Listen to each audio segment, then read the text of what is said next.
कारण सॅलड हा आपला फायबर नाहीये. कारण फायबर कसा खातो हेही महत्वाचं आहे.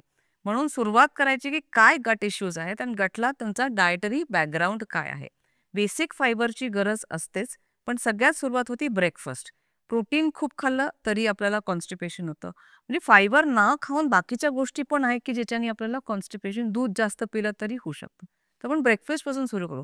हे जे ब्रेकफास्ट सिरियल्स आहेत, त्यात शून्य फायबर. त्याच्यामध्ये in fact cornstarch added fructose sugar असतं.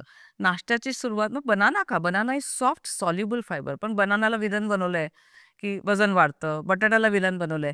हे सगळे स्टार्चेस आहेत which gives you soluble fibre.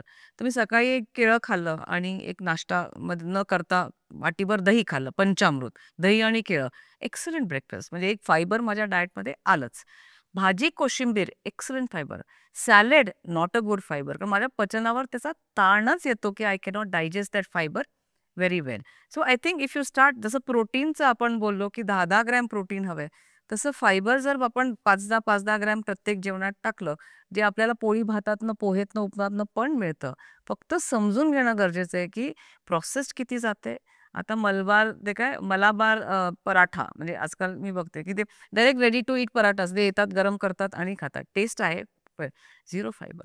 पोळी फायबर आहे. म्हणजे त्याच्यापेक्षा पराठा घरी करून खा. म्हणजे तोच पराठा तुम्ही घरी करून खा. कारण गव्हातला फायबर तुमचा मिसळो. हे छोटे-छोटे टिप्स मला वाटतं पेशंटला देणं. कारण आजकाल रेडी टू ईट पोळ्यांची खूप कल्चर आहे. पोळ्या टिकावं आणि टेस्ट हवं म्हणजे मैदा ॲड केलाच जातो. म्हणून त्याच्यापेक्षा तुम्ही भात खा.